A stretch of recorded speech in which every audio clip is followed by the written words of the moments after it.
nothing's better than a testimonial. And so, you know, these young men, we've had a great success rate over the years, and it's always nice to hear from one of them. And so at this time, I'd like you to invite up Marquez Johnson. Okay, man, see? I messed up. Marquez, don't call him Marquez. Marquez Johnson, let's give him another hand.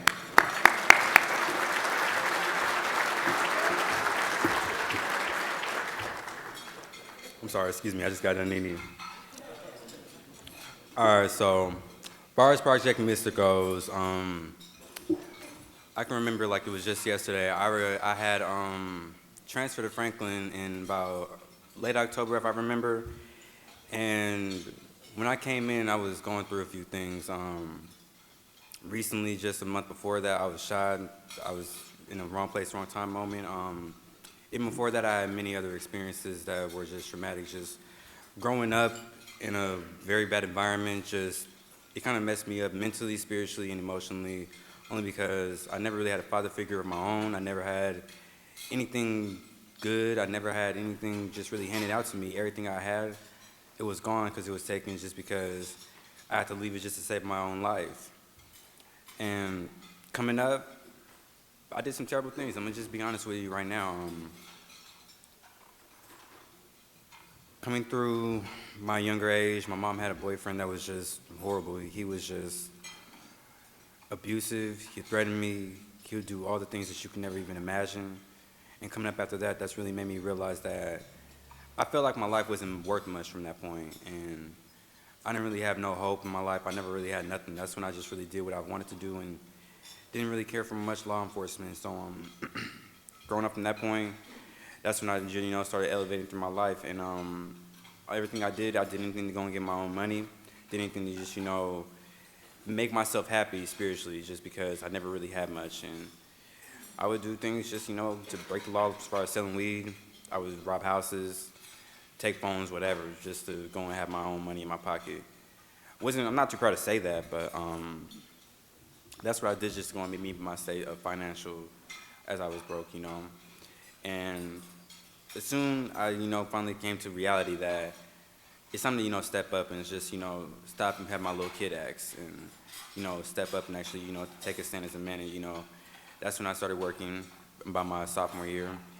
And when I started working, I was trying to, leave my past behind, but, the past catches up to you. Just some things you don't leave right behind yourself and just think it's gonna all disappear. And from that point, the people that I had my beef with, they came at me, and they came at me hard. And during that sophomore year, after I got my job, just a few months later, I was hit by a car.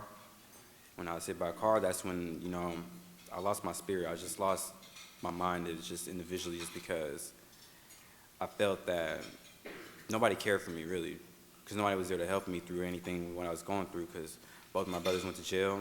I'm fresh out of getting hit by a car. I didn't feel like, I had a helping hand, nobody, and I never had a father figure of my own. Never had a father or anybody to go and guide me in a direction as far as, what route to take, to be a man. So I just learned to go and be a man on my own. But later on, through my after I got through my sophomore year, after I was hit by a car, started elevating to my junior year, I started making a change for myself, just because I knew that life is pretty short, and at any time, any place even, your life can end right there. I made a good decision, I transferred to South to go get my credits back up because I was missing school a lot.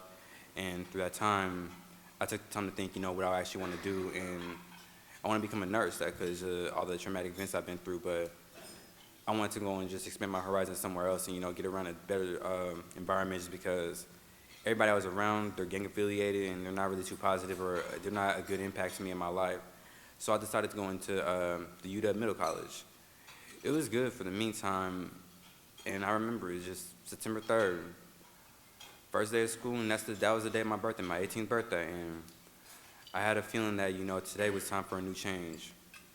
But it's just some things didn't sit right with me still, because, my life was in its whole still. My spirit wasn't there, my emotions wasn't fully, reformed from all the things that had happened to me. And I was trying to, forget the past. I was trying to move on. I was trying to, reform myself into a better person slowly, pay up my debts to society, the world, even God himself. And just 8 days after, I was, um, I was just, doing my old habits, just skipping school and, you know, to make the wrong decisions when I should have just stayed at school that day. But 8 days after, I just straight up went to go to the barbershop to get a lineup. When I walked out, the fight was breaking out. It was some people between people I knew.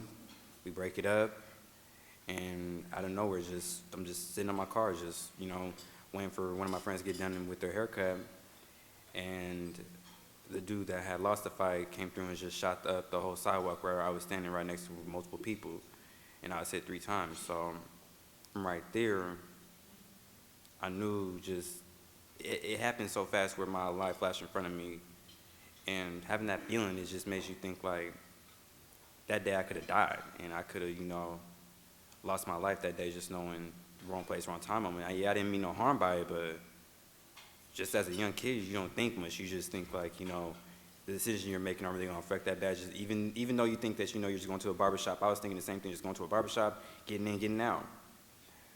But I should have been in school. That's where I messed up. I done put my education on hold just to go get a lineup. When that could have waited till after school, weekend, it was a Friday, anything. But my decisions reflect back on my actions. And the day I got shot, after all that was going through my head, only thing I could think about was, dang, what's next? Honestly, because after that, that's when, so much has happened throughout my past couple of years.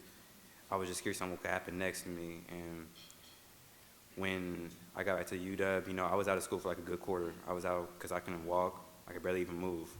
So when I got back to UW, it was just too far for me. So that's when I moved to Franklin. From to Franklin, it wasn't a good opening welcome. It wasn't a good first impression because they judged me as soon as I walked through the door. They had seen I was, had a boot on my leg and, I was limping a lot. And they asked, would you get hurt in sports or something? The first thing that you come to when you think about somebody that walks into a school with an injury. And they just looked at me and I told them that I've been shot.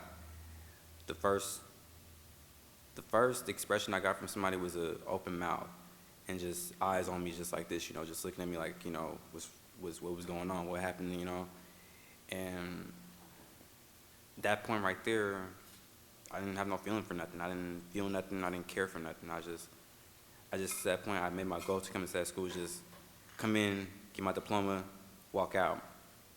But there are steps I had to take because I'm still far behind as we speak. Right now I'm playing a crunch time just going to get my diploma. But when I first came in, my counselor put me into Mr. Proctor's class. Me and Mr. Proctor, it was a very bad first impression. I'm gonna keep it lit because I had asked to go to the nursery to go and change my gauze. And he gonna tell me, oh, you had to pass the period to go and do that. You should have did that thing.